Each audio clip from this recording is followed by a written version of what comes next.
At Thanksgiving, my daughter-in-law told me, "Dinner's at my mom's, you stay home." My first holiday alone since my husband passed, and she sent a photo of everyone who could make it, clearly excluding me. I just smiled, telling her I'd use the time differently. My quiet response unnerved her. "You won't believe how differently changed everything. Like, share, and let us know where you're listening from."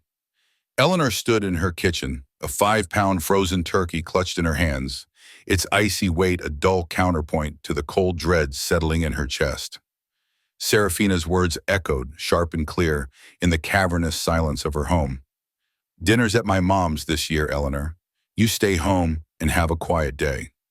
It wasn't a suggestion, it was a decree, delivered with the practiced sweetness of someone utterly convinced of their own benevolence. This would be her first Thanksgiving alone in 67 years. 67 years. The number felt monumental, a heavy stone placed upon the fragile balance of her life. Arthur had been gone 18 months now, and every passing day etched his absence deeper into the fabric of her existence. His armchair sat empty by the fireplace, his slippers still by the bed, little monuments to a love that had defined her. She'd spent every Thanksgiving with him, then with their children, and later their grandchildren. The thought of a quiet day now felt less like a comfort and more like a cruel punishment.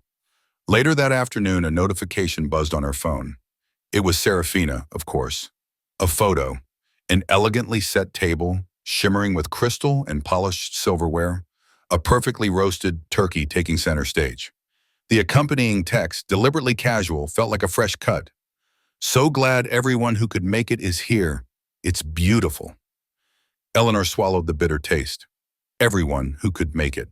A phrase designed to imply she, Eleanor, was somehow incapable, or perhaps simply unwelcome. The children were there. She could see Thomas, her son, in the background, a blur of happiness. Her heart ached for the laughter and chaos that should have been hers, the messy bind of a multi-generational holiday. This wasn't an isolated incident. The exclusion had been a slow, insidious creep, gaining momentum over the past year. First, it was the missed invitations to the boys' soccer games.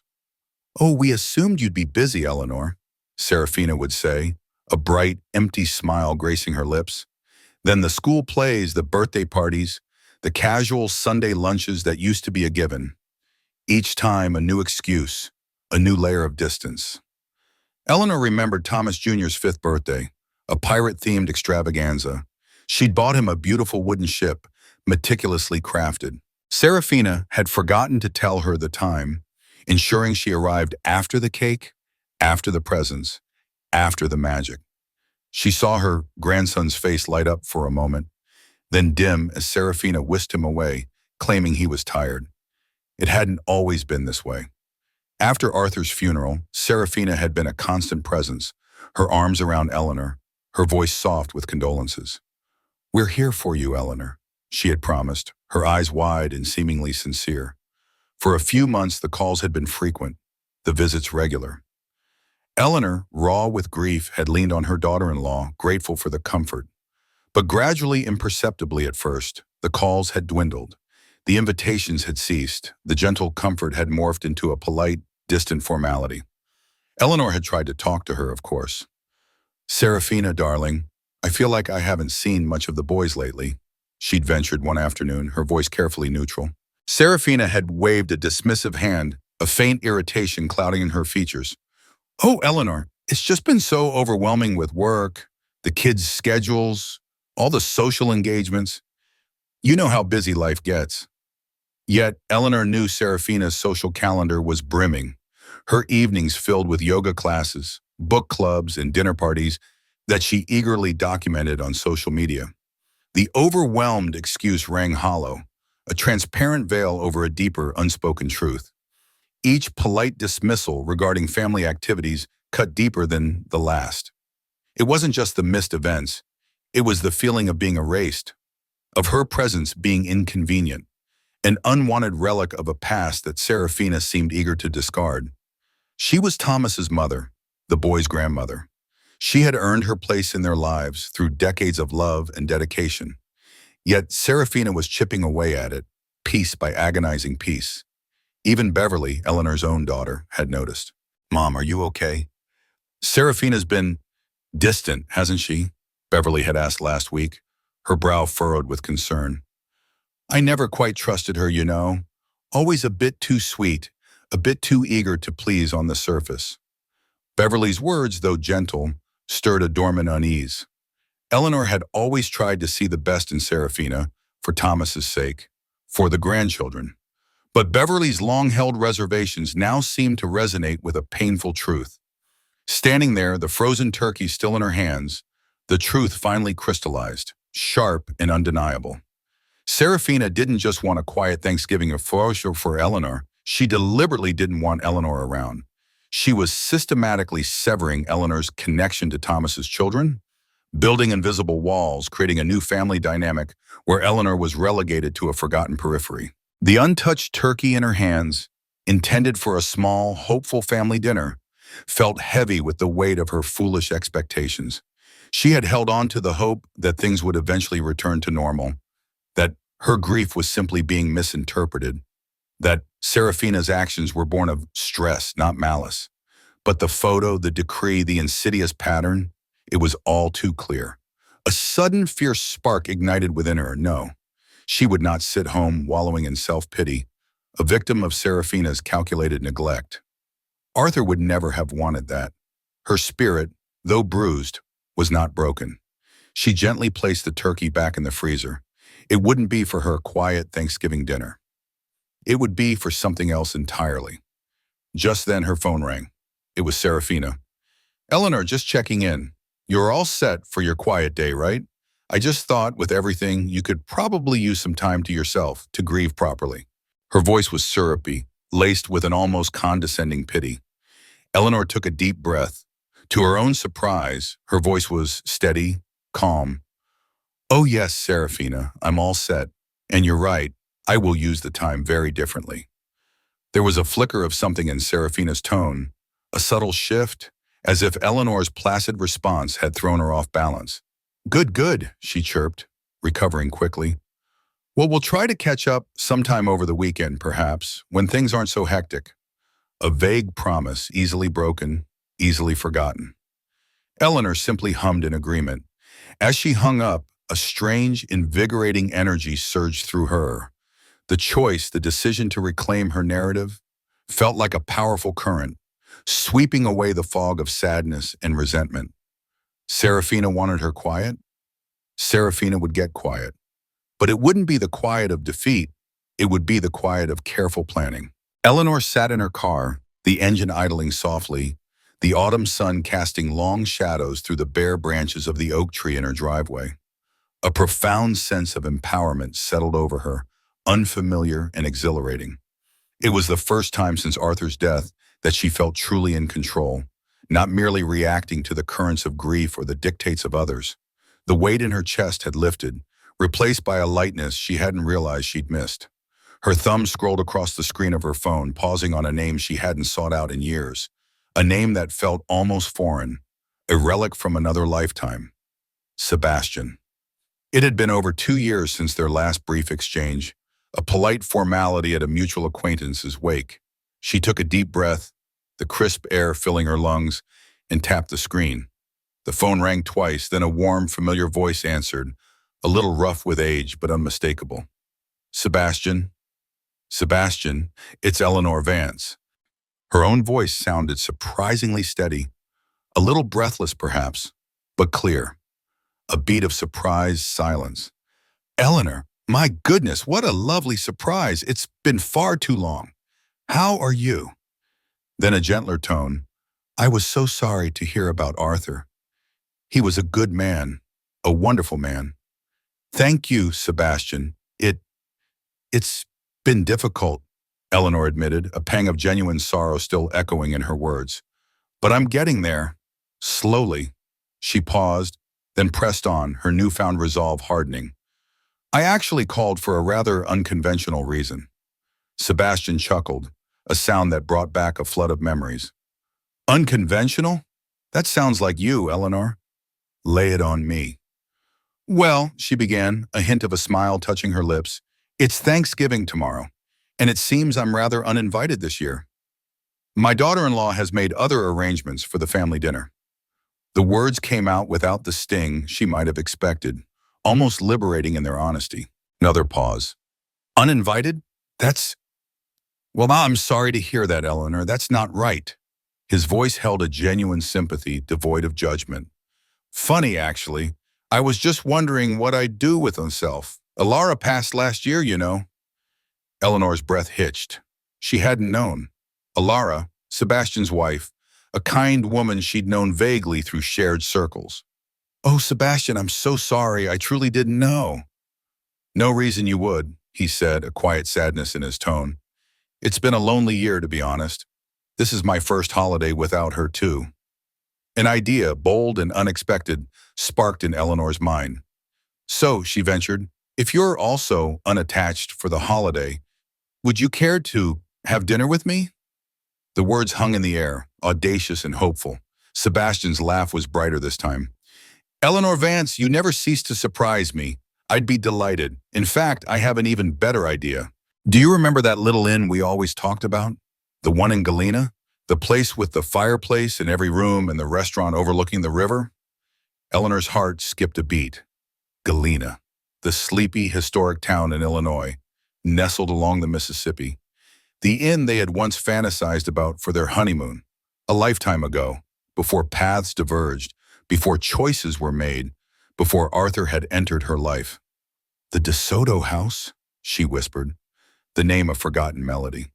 That's the one, Sebastian confirmed, his voice filled with a surprising enthusiasm.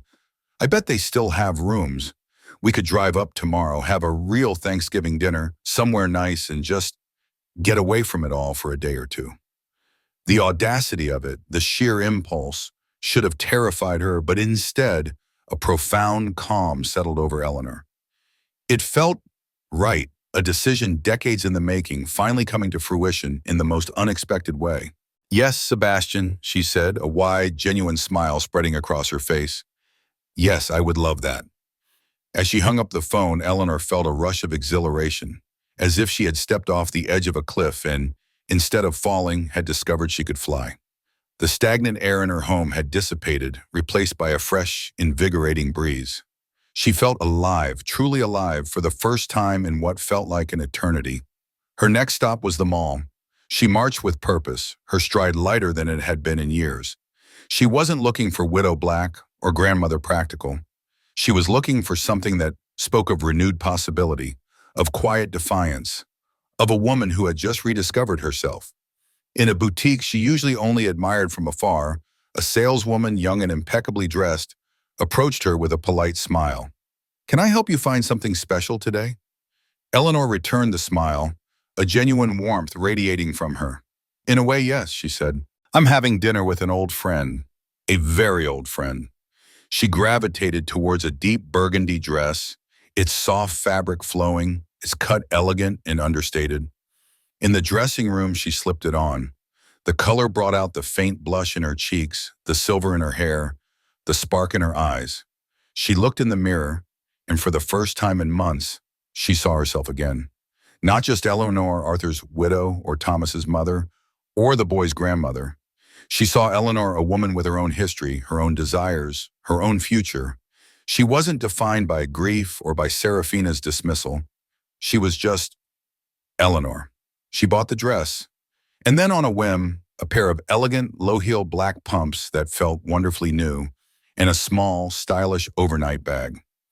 The implications of the overnight bag didn't escape her, but instead of trepidation, she felt a thrill, a flutter of excitement.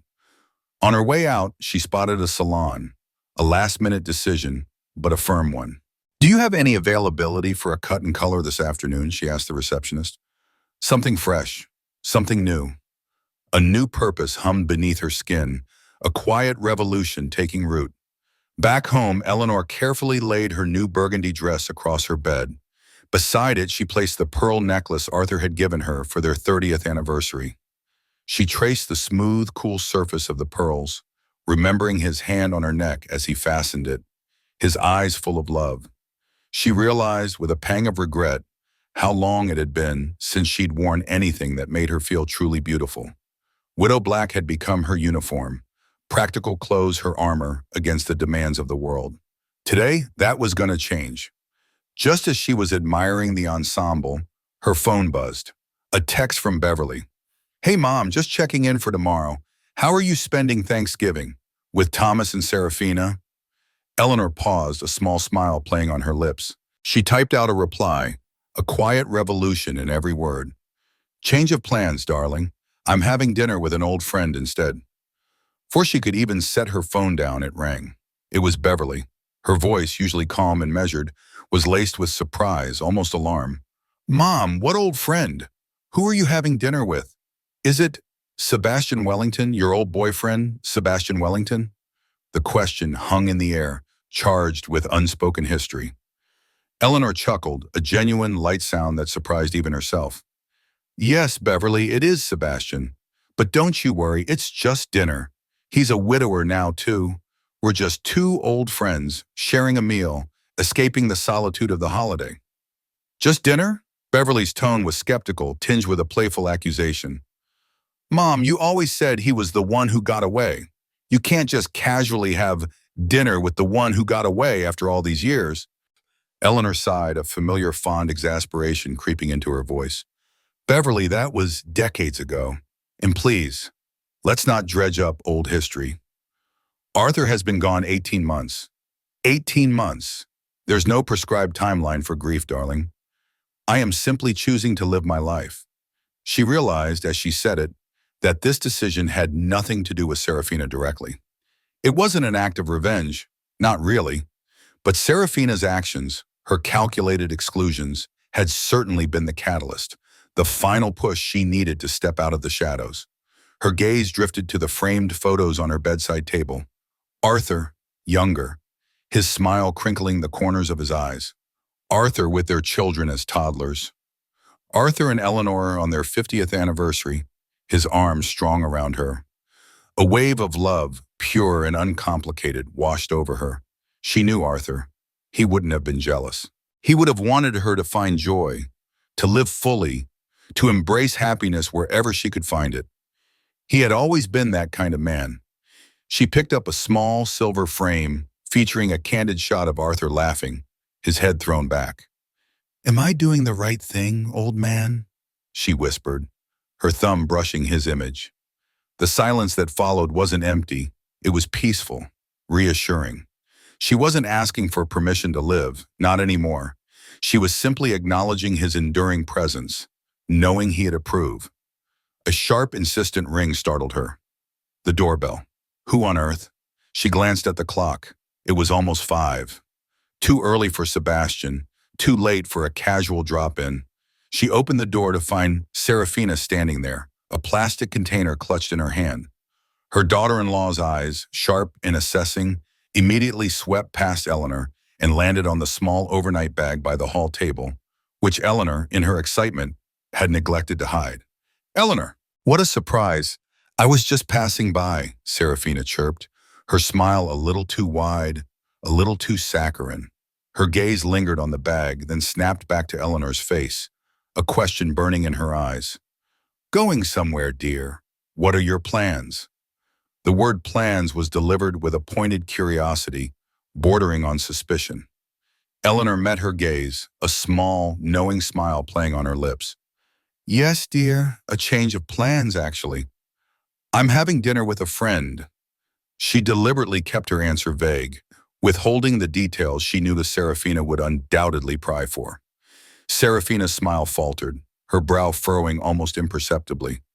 "Oh, well, I just wanted to drop these off." She thrust the plastic container forward.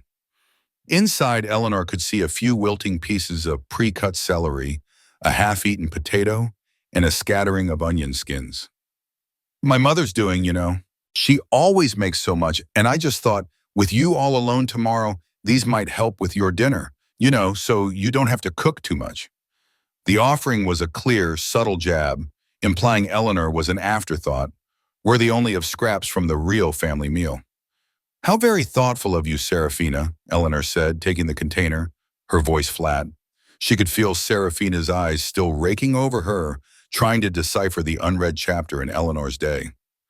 So, a friend, you say? Serafina pressed, her tone sharper now. Anyone I know? Are you going far? You have an overnight bag. Are you staying somewhere? The questions tumbled out, betraying a growing alarm. Eleanor realized Serafina was genuinely disconcerted by the idea of Eleanor having a life, a secret, something entirely outside of her control and orbit. Serafina liked to be the orchestrator, the manager of everyone's schedules and emotions, especially Eleanor's. Eleanor merely offered a Mona Lisa smile, a hint of something mischievous in her eyes. Yes, a friend. And yes, I'll be staying somewhere. It's a lovely little inn, a change of scenery. She wouldn't give her the satisfaction of details. Not yet. This was her story, and for the first time in a long time, it was entirely her own. Serafina couldn't organize it, couldn't dismiss it, couldn't control it. And that, Eleanor realized, was a delicious feeling indeed. The drive to Galena with Sebastian was surprisingly comfortable. The miles melted away under a sky painted with the muted golds and purples of a late autumn afternoon. Conversation flowed easily, a gentle current of polite inquiries about their respective retirements, the changing landscape, Eleanor's long history of volunteer work at the local library. Yet, beneath the veneer of pleasantries, Eleanor felt the thrum of unspoken history, a bridge neither of them was quite ready to cross, but one they both acknowledged existed. Sebastian, with his distinguished white hair and the familiar strong profile she remembered from a lifetime ago, looked remarkably well. His hands gripping the steering wheel were still capable, his movements precise. He was a man who had lived a full life, just as she had, yet there was a vulnerability in his eyes that mirrored her own. They arrived at the inn in Galena as dusk began to fall, painting the Mississippi River in hues of deep blue and silver. It was exactly as Eleanor remembered, charming and historic, nestled on a bluff overlooking the water. Sebastian had clearly planned ahead. A window table awaited them in the dimly lit dining room, the river a dark, mysterious presence just beyond the glass. A bottle of her favorite Pinot Noir, a detail she hadn't even remembered telling him so many years ago, was already chilling in an ice bucket. A strange sense of completion settled over Eleanor, a quiet, profound feeling that felt almost predestined. You look absolutely beautiful, Eleanor, Sebastian said softly once they were seated. His gaze was warm, unhurried, truly seeing her.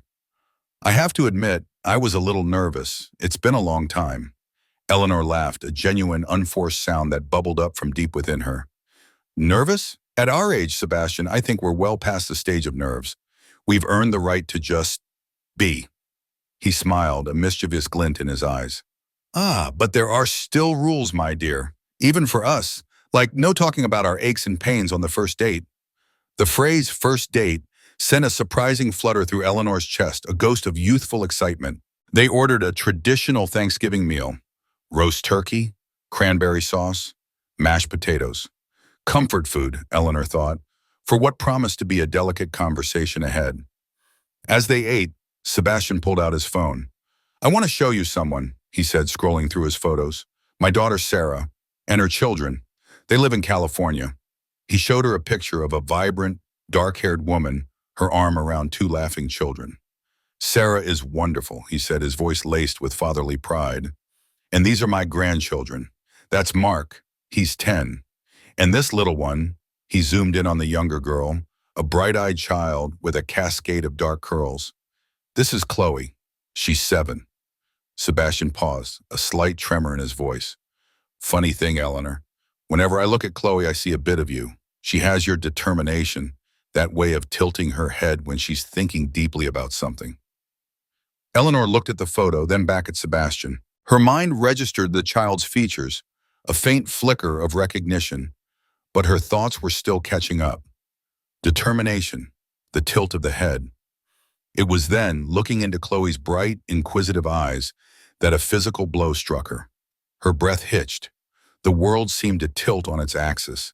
The unspoken truth, years buried, decades obscured, suddenly materialized before her, stark and undeniable.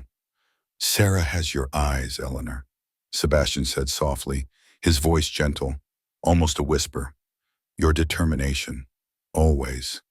He reached across the table, his hand covering hers, a warm, comforting weight. "Sebastian," Eleanor whispered, her voice barely audible. Her throat felt tight, constricted. Her mind reeled, struggling to process the implications, the seismic shift in her understanding of her life. "I should have told you sooner," Sebastian admitted, his eyes filled with a deep, weary regret. "After Alara passed, and with Arthur gone, I just couldn't keep it to myself anymore." Eleanor's mind raced, a whirlwind of dates and memories from 46 years ago. Her breakup with Sebastian, the sudden, overwhelming discovery of her pregnancy, the quiet panic, and then Arthur. Dear, steadfast Arthur, who had stepped in, offering stability, love, and a name for her child, without question, without judgment.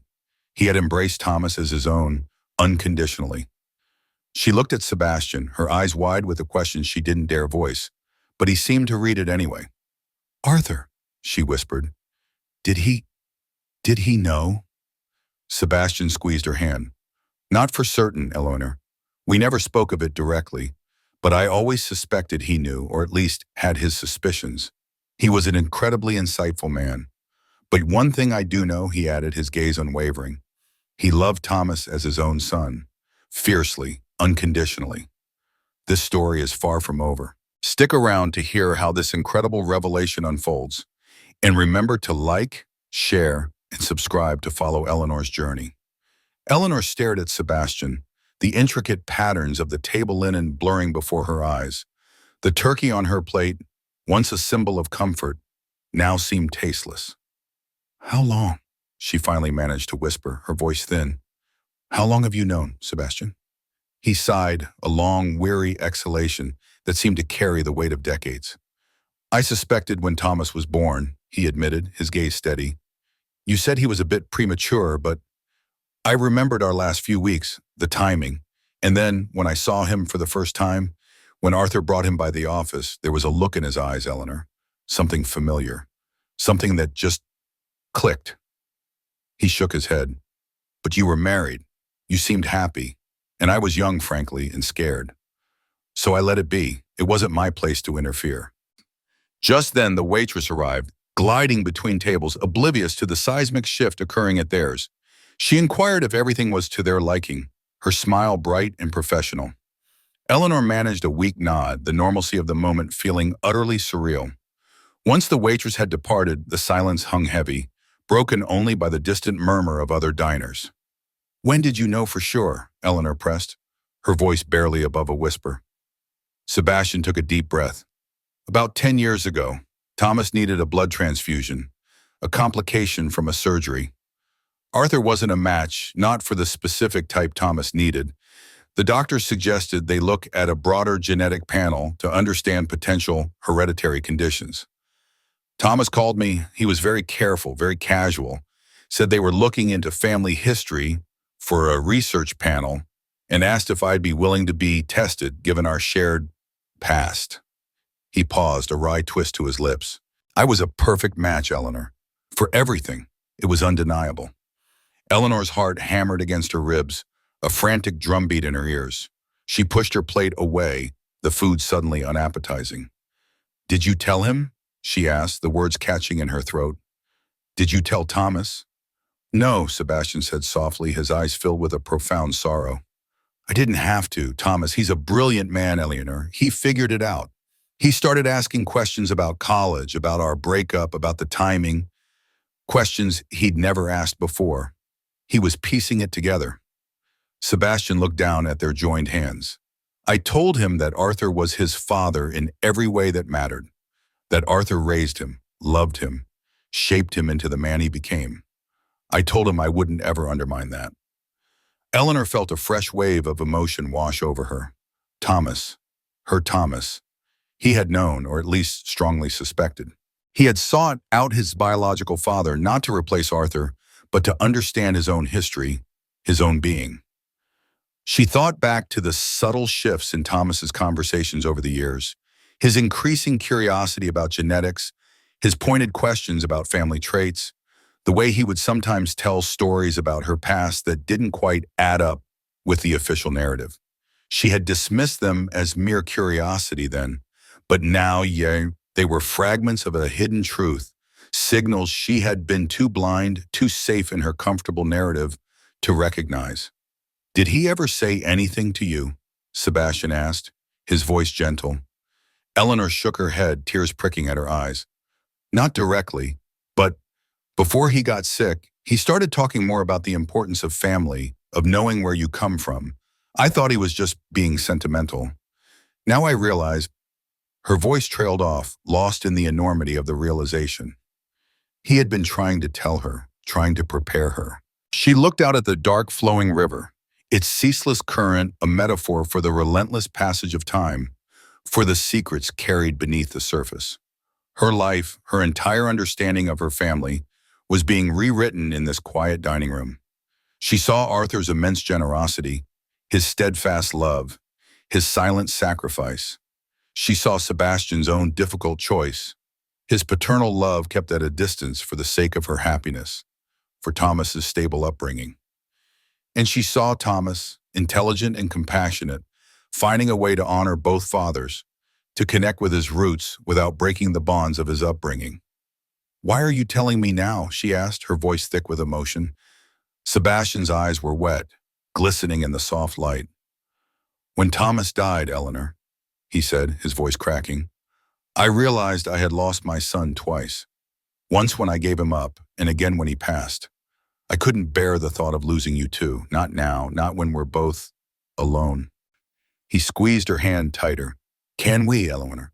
Can we find a way to be in each other's lives again? As friends, as whatever we can be at this stage?" Eleanor thought of Serafina's dismissals, her casual cruelty, the way she had systematically tried to erase Eleanor from her grandchildren's lives. And then she thought of Sebastian, sitting across from her, candid and vulnerable, offering connection and honesty. The contrast was stark. "I don't know how to do this, Sebastian," she admitted, her voice trembling. "My whole life. It's suddenly different." "Neither do I," Sebastian replied, a gentle smile playing on his lips. "But maybe, just maybe, we could figure it out together." The revelation about Thomas had been a raw, emotional torrent. But as the evening wore on, Eleanor and Sebastian shifted to lighter topics. They spoke of shared memories from their youth, of dreams nurtured and abandoned, of paths taken and regretted. They talked until late into the night, the wine flowing gently, their laughter mingling with the soft jazz from the inn's speakers. Eleanor felt a spark of life rekindled within her, a vibrant energy she hadn't felt in years. When Sebastian suggested they stay overnight in separate rooms, Eleanor readily agreed. The thought of returning to her quiet, empty house after such a profound evening felt unbearable. The next morning before their drive back, they wandered through the charming streets of Galena. In a small artisan shop, Sebastian paused, his gaze thoughtful. "For a new beginning," he said, picking up a delicate silver bracelet with a single intricate charm. He fastened it around her wrist, his touch gentle. Eleanor felt a warmth spread through her, a quiet hope blossoming in her heart. Later, standing outside the inn, the crisp morning air invigorating, Sebastian turned to her, his expression earnest. "Eleanor," he began, his voice low, "I know this is all a lot to take in, but I have to say it. I never stopped loving you. Not completely. Part of me has been waiting for 46 years for a second chance." Before Eleanor could even begin to process his confession, her phone vibrated insistently in her purse. She glanced at the screen. Serafina's name glowed, stark and unwelcome. She frowned, a sudden chill replacing the warmth in her heart. Sending the call directly to voicemail, Eleanor tucked her phone away and stepped closer to Sebastian. "What were you saying?" she prompted, forcing a smile. But as Serafina's name continued to light up her phone with another incoming call, just seconds later, Eleanor knew with a sinking certainty that everything was about to become much, much more complicated.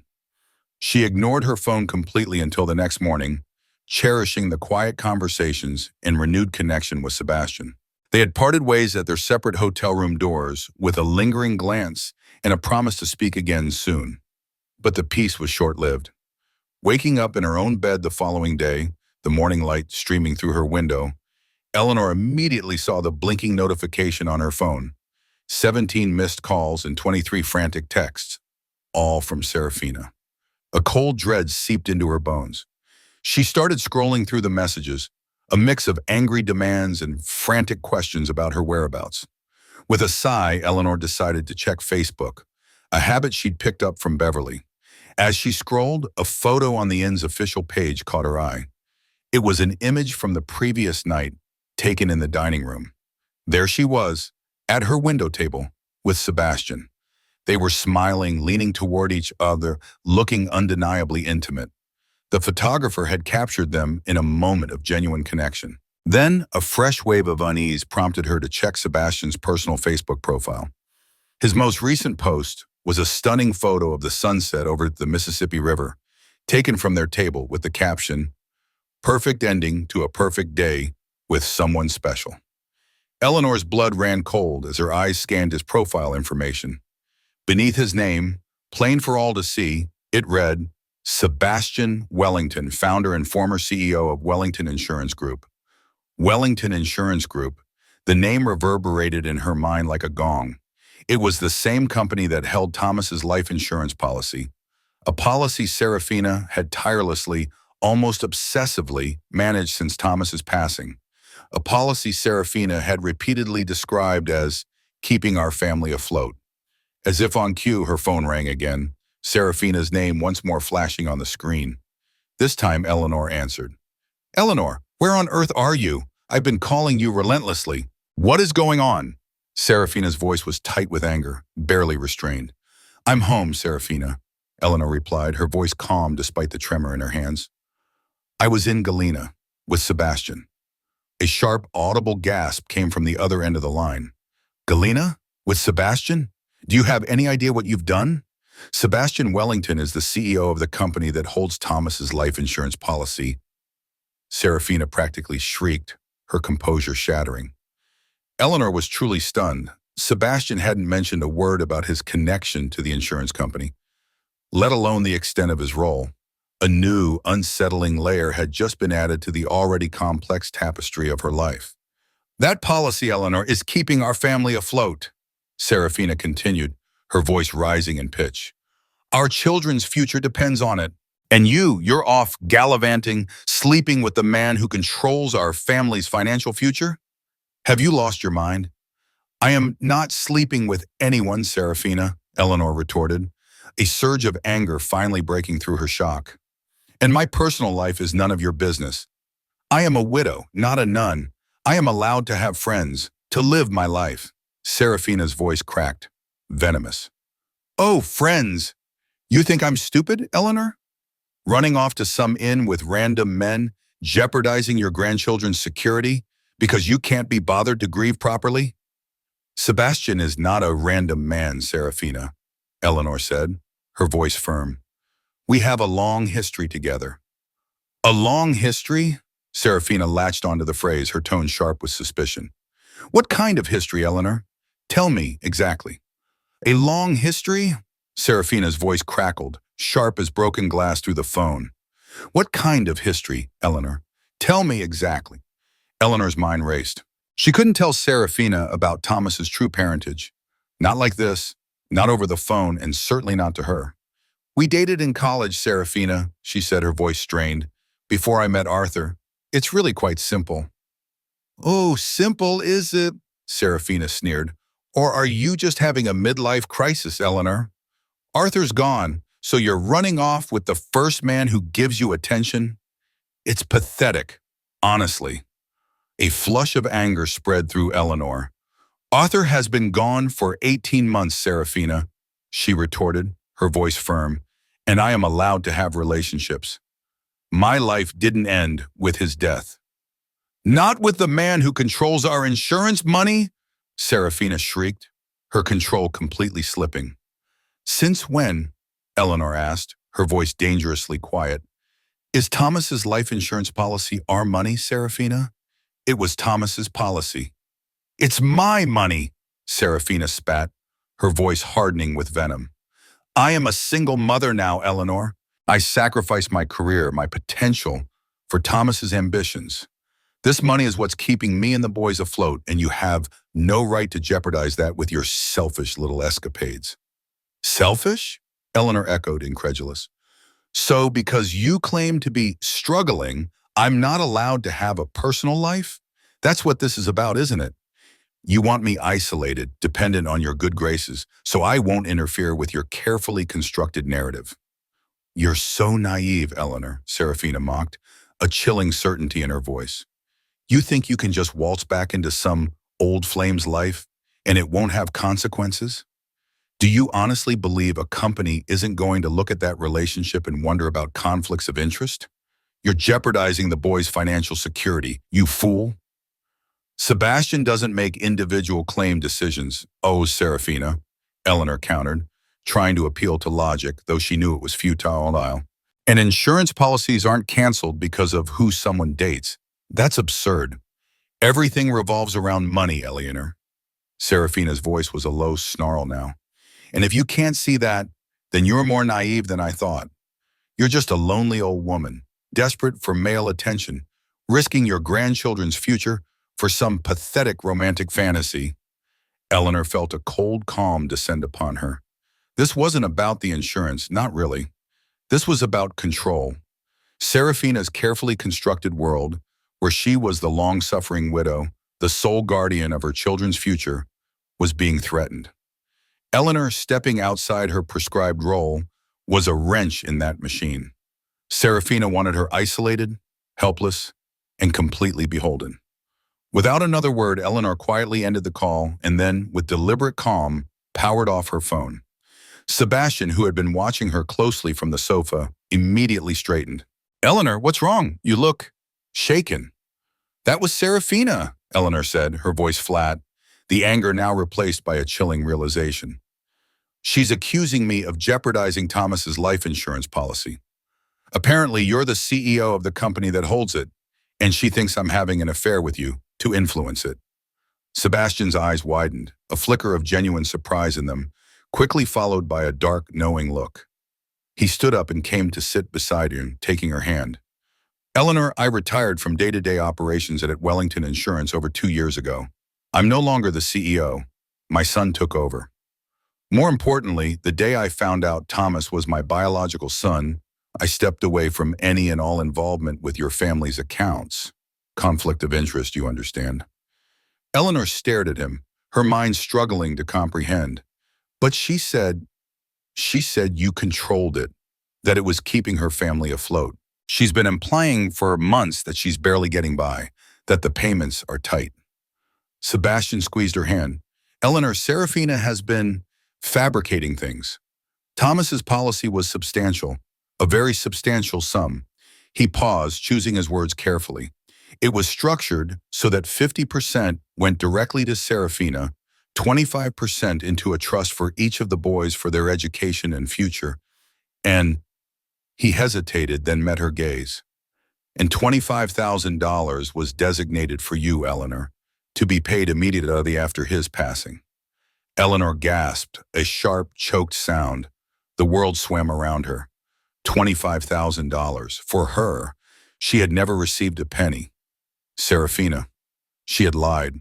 She had orchestrated this entire narrative of financial struggle, of meager payments, of her own sacrifice, all while withholding what was rightfully Eleanor's. All the guilt Eleanor had felt for being a burden, for not being more involved, for simply existing, evaporated, replaced by a cold fury.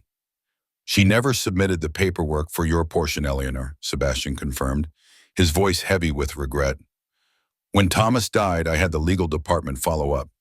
The beneficiary forms were correctly filled out, but your payment was never processed because Serafina never sent in the supplementary forms and death certificate copies specifically for your portion. They told her multiple times. Eleanor remembered Serafina's subtle complaints about needing to be careful with money, her constant references to tight budgets. It had all been a performance. So she's financially comfortable? Eleanor asked, her voice barely a whisper. Very, Sebastian confirmed. More than comfortable. There is no ongoing financial pressure on her, Eleanor, not from the policy. The manipulation, the deliberate isolation, the narrative of her helplessness, her uselessness, her dependence. It had all been a carefully constructed prison. designed by Serafina. A realization so profound it left her breathless. She didn't want you around, Eleanor, Sebastian said, his voice quiet. She didn't want a grandmother who would ask questions, who would pay attention, who might uncover the truth. Eleanor looked at him, then at the silent phone in her hand. The accusations, the venom, the manufactured crisis, none of it mattered anymore. Serafina's words were just a desperate flailing, a crumbling facade. Did you ask me to come away with you because of this? Eleanor asked, her gaze searching his. Because of what you knew about Serafina. Sebastian looked out the window, then back at her.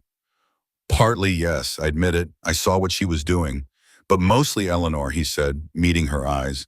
Mostly, I asked you because I missed you. Because I never stopped thinking about you. Because I wanted a second chance with you. Even if it was just as friends. Eleanor took a deep, shuddering breath. The storm was coming, she knew. A hurricane of Serafina's making. But for the first time, Eleanor didn't feel helpless. What happens now? She asked, her voice steady. Sebastian smiled, a warm, reassuring gesture. Now, he said, taking her hand once more, we finish our coffee, and then we drive back to reality, and we figure out how to navigate whatever storm is waiting for us, together. The drive back from Galena felt less like a leisurely return and more like an approach to a battlefield. Sebastian dropped Eleanor off at her house, a shared understanding in their farewell. Serafina's sleek black SUV was parked aggressively in Eleanor's driveway, slightly askew, and Serafina herself was waiting on the porch, a furious, distressed mask painted on her face. Eleanor walked past her, her steps measured and deliberate, into the familiar coolness of her home. She felt strangely grounded, centered, ready. Serafina followed, her voice cutting through the air. Where have you been, Eleanor? How could you just disappear like that? Do you have any idea what you've done? Eleanor turned to face her, her gaze steady. I've been living my life, Serafina. Something I should have started doing months ago. Living your life? Serafina scoffed, her arms crossed tight across her chest. You're having an affair with the man who holds our family's entire financial future in his hands. This could destroy us. Sebastian has nothing to do with Thomas's insurance policy anymore, Eleanor stated, her voice calm and firm. He retired over 2 years ago, and even if he hadn't, my personal life is my own. I don't need your permission, and it certainly won't impact Thomas's policy. You're naive, Serafina hissed, her eyes blazing. I'm trying to protect my children from scandal. From you making a fool of yourself. Protecting them from what, precisely, Serafina? Eleanor challenged, her voice rising slightly. What exactly am I jeopardizing? Serafina's eyes darted away and she whispered, The insurance money. Ah, the insurance money, Eleanor said, a bitter edge to her tone. I know all about the policy, Serafina. I know about the $750,000. I know about the children's trust funds. And I know about the $25,000 that was supposed to come to me immediately after Thomas's passing. Serafina's face drained of all color, her jaw slack. The fury vanished, replaced by stark, terrified disbelief. Her voice was barely a whisper. He told you? Yes, he told me, Eleanor confirmed, stepping closer. He told me you never submitted the paperwork. He told me you've been lying to me, making me feel like a burden, while you sat on a very comfortable sum of money. Why, Serafina? Why would you do that? Serafina swallowed hard, trying to regain her footing, to reconstruct her narrative. I was protecting you, Eleanor, she stammered, her voice thin. I didn't want you to feel obligated. I didn't want you to feel that you owed me anything. It was a gift from Thomas, not something you should have to worry about. It was a beautiful story, Eleanor thought, but it crumbled under the weight of Serafina's past actions. Protecting me? Eleanor scoffed. Or protecting your control over my life? When exactly were you planning on telling me, Serafina? After you had successfully pushed me out of my grandchildren's lives entirely? After I was completely isolated and alone? Serafina's mask finally slipped, revealing not anger, but a raw, desperate fear. You don't understand the pressure, Eleanor, she burst out, her voice trembling. Being a single mother, constantly judged, Always feeling like I have to prove myself. I worried about you, Serafina, Eleanor admitted, a flicker of genuine empathy. But I never systematically undermined you. I never cut you off from your support system.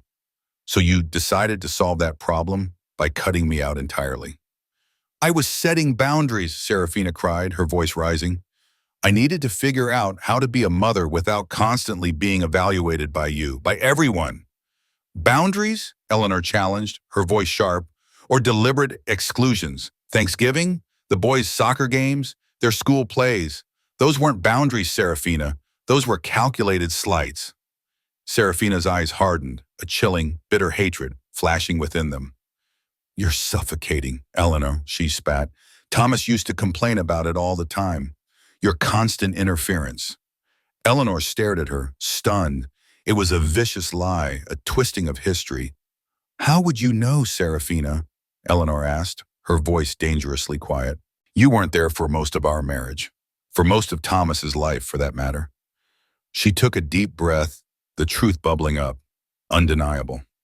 What my son needed was a wife who loved him for who he was, not someone who saw him as a meal ticket, a stepping stone to a comfortable life. Serafina's face went white with rage, a soundless scream escaping her lips. Thomas was worth $750,000 dead, Serafina. Eleanor pressed, her voice unwavering. But how much was he worth to you alive? Serafina's composure shattered completely, her carefully constructed facade crumbling to dust. Her shoulders slumped, and she finally whispered, the words barely audible. He was going to leave me. Eleanor reeled. Thomas? Her son? Arthur's son? Sebastian's son? His marriage had been in trouble? She had been so consumed by her own grief, so trusting of Serafina's public persona, that she had missed it entirely. He increased the life insurance 3 months before his diagnosis, Serafina continued, a broken sob escaping her. He wanted to make sure I was financially secure. He was planning to divorce me, Eleanor. He was going to leave me. A new picture of Thomas emerged in Eleanor's mind, not just a devoted family man, but a man preparing for a major, painful life change, wanting to protect his family even as he dismantled his marriage. So you had a choice, didn't you, Serafina? Eleanor said, her voice laced with a complex mix of pity and fury. Be the devoted wife, heartbroken by her husband's sudden death, or be the woman he was planning to abandon. You chose the narrative that served you best. I loved him, Serafina cried, fierce and desperate. I just wanted his children to remember him well, not as someone who was planning to abandon their mother. And you ensured I wouldn't interfere with that narrative, didn't you? Eleanor asked, a sharp, knowing edge in her voice. Serafina nodded, her eyes downcast, tears finally streaming down her face. You would have asked questions. You would have noticed things. You would have made it complicated. Eleanor felt a strange pang of sympathy for the younger woman's fear, for the desperate corner she had painted herself into. But it was quickly overshadowed by the years of deliberate cruelty. And when were you planning to stop punishing me, Serafina? Eleanor asked, her voice hard. Serafina looked up, her eyes still tear-filled but defiant. I wasn't punishing you, Eleanor. You reminded me too much that he might have chosen differently. He might have chosen a life without me. Eleanor drew a deep breath, the confession hanging in the air like a heavy curtain. The tears on Serafina's face did little to soften the hardness in Eleanor's resolve. Here's what's going to happen, Serafina, Eleanor said, her voice clear and unwavering. You will immediately file the necessary paperwork for my $25,000. You will stop lying to those children about your financial situation, and you will stop trying to replace me in their lives. You will co-parent with me, as Thomas would have wanted. If you do not comply, I will stop making this easy for you. I will stop protecting you from the consequences of your actions. Serafina stared at her, her eyes wide with a mix of fear and defiance. I'll think about it, she mumbled, then turned and fled, almost stumbling out the door. Don't think too long, Serafina, Eleanor called after her, her voice ringing with newfound authority. I'm done waiting for you to decide whether I'm worth including in my grandchildren's lives. As the SUV peeled out of the driveway, Eleanor felt a fundamental shift within herself. The desperate need for Serafina's approval, for the crumbs of contact with her grandchildren, had evaporated. In its place was a quiet, potent strength. She immediately called Sebastian, her voice lighter than it had been in years. He listened, his silence knowing, then chuckled softly. "Sounds like you handled that rather well, Eleanor. Ready for whatever comes next?" "More than ready," she affirmed. Eleanor wasted no time. She began the paperwork to claim her inheritance. She made an appointment with a lawyer to discuss grandparent rights. She began building a life independent of Serafina's machinations, a life where her worth was self-defined. 6 months later, Eleanor sat on the porch swing of a charming home in Galena, overlooking the river. It was Sebastian's home, or rather their home. They had sold their separate properties and, after navigating a whirlwind of lawyers and negotiations that made Eleanor's head spin, had bought a beautiful shared space overlooking the Mississippi. The transition had been difficult, emotionally and logistically, but every day confirmed it was the right choice. Her phone buzzed, a text from Beverly. Eleanor smiled as she typed her reply, chatting happily about her plans for the day, about teaching Sebastian how to make her famous apple pie. Beverly, once skeptical, was now her biggest supporter, delighted to see her mother truly happy again. The complex family dynamic was slowly adjusting. Daniel and Chloe, though still processing the changes, were slowly warming to Sebastian, recognizing the genuine affection he held for their grandmother. Sebastian emerged with 2 steaming mugs of coffee, his steps light, his face healthier and more optimistic than she had ever seen it. They had been living together for 3 months now, settling into a comfortable rhythm of companionship, shared meals, and quiet laughter. "Any word from the Dragon Queen?" Sebastian asked gently, a playful glint in his eye. Eleanor took a sip of her coffee. She confirmed the kids' visit for the weekend. "No drama, no last-minute changes. I think she's finally accepting the new normal." The new normal had been hard-won. Eleanor's lawyer, armed with the documented evidence of Serafina's financial manipulations and the firm standing of grandparent rights, had presented a formidable case. The $25,000 had been paid, and Eleanor, true to her word, had immediately placed half into college funds for Daniel and Chloe, using the remainder for legal fees and the down payment on their new home. A formal, honest, and sustainable visitation schedule had been established. Serafina, it turned out, found the relentless battle of fighting Eleanor far more exhausting than simply sharing custody. Eleanor now had power, a quiet authority she hadn't known she possessed. She no longer tolerated frivolous cancellations, nor did she allow Serafina to badmouth her in front of the children. If Serafina tried, a simple, firm statement about the legal agreement or a direct gaze was usually enough to silence her. Just then the doorbell rang. Eleanor frowned, glancing at the clock. It was still early. Opening the door, she found Chloe standing there, dressed in her pajamas, her face streaked with tears. "Grandma Eleanor," the little girl sobbed, "can I stay here? Mommy and I had a big fight." Eleanor's heart ached for her granddaughter, but a wave of calm washed over her. The anger she felt at Serafina's emotional manipulation was tempered by a profound sense of purpose. She knelt, pulling Chloe into a warm embrace. "Of course, sweetheart. You can always stay here." Inside, Chloe, comforted by a mug of warm milk, explained the fight. It was about inviting a friend to her upcoming birthday party. "Mommy said we only invite our kind of people," Chloe recounted, her voice small. "And I told her that was mean, and she got really mad." Sebastian offered a gentle, reassuring pat on Chloe's shoulder. Eleanor listened, her gaze steady, then validated Chloe's feelings. "It's hard when adults say hurtful things, isn't it? Sometimes even grown-ups say things they don't mean, or things they later regret, and they need to apologize." "Do you think Mommy will apologize?" Chloe asked, her eyes wide. Eleanor wasn't sure. "I hope so, darling. But whether she does or not, you need to know that both she and I love you very, very much, and you don't have to choose between us." A few minutes later, Serafina called, her voice panicked. Eleanor reassured her that Chloe was safe, but explained that her granddaughter wasn't ready to talk. Serafina surprisingly admitted she had handled the situation badly and wanted to come over. Eleanor agreed on the condition that there would be no pressure for Chloe to go home if she wasn't ready. When Serafina arrived, her contriteness seemed genuine. She knelt before Chloe, apologizing without excuses, her voice soft with remorse. Eleanor watched, A small hope stirring within her, Chloe, after a long hug with her mother, decided to go home, but not before securing a firm promise for her upcoming weekend visit to Galena. As the car pulled away, Eleanor felt a fundamental shift. Not only had she regained agency in her own life, but she was now an active, respected presence in her grandchildren's lives, a steady anchor for them amidst their own family's evolving dynamics. Sebastian wrapped an arm around her. "You handled that beautifully, Eleanor." Eleanor leaned into him. "I've learned a lot this past year. About myself, about Serafina. Hurt people sometimes hurt people, Sebastian. And forgiveness doesn't mean allowing yourself to be treated badly." That evening, a text popped up on Eleanor's phone. It was from Chloe. "Thank you for letting me come over today. I love you, Grandma Eleanor." Sebastian, reading over her shoulder, smiled. "No regrets?" he asked. Eleanor looked out at the twinkling lights reflecting on the river, reflecting on a tumultuous but transformative year. "None," she said firmly.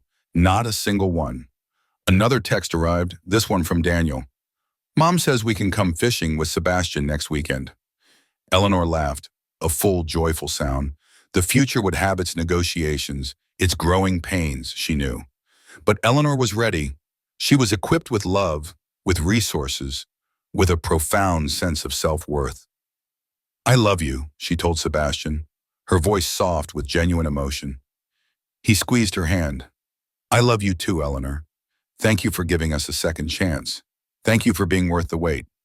Eleanor realized her story, born from rejection, from a daughter-in-law's cruelty, had become something beautiful. Not because of revenge, but because of her unwavering choice to respond to pain with resilience, insisting on her own value and earning her rightful seat at the table of her family and her heart.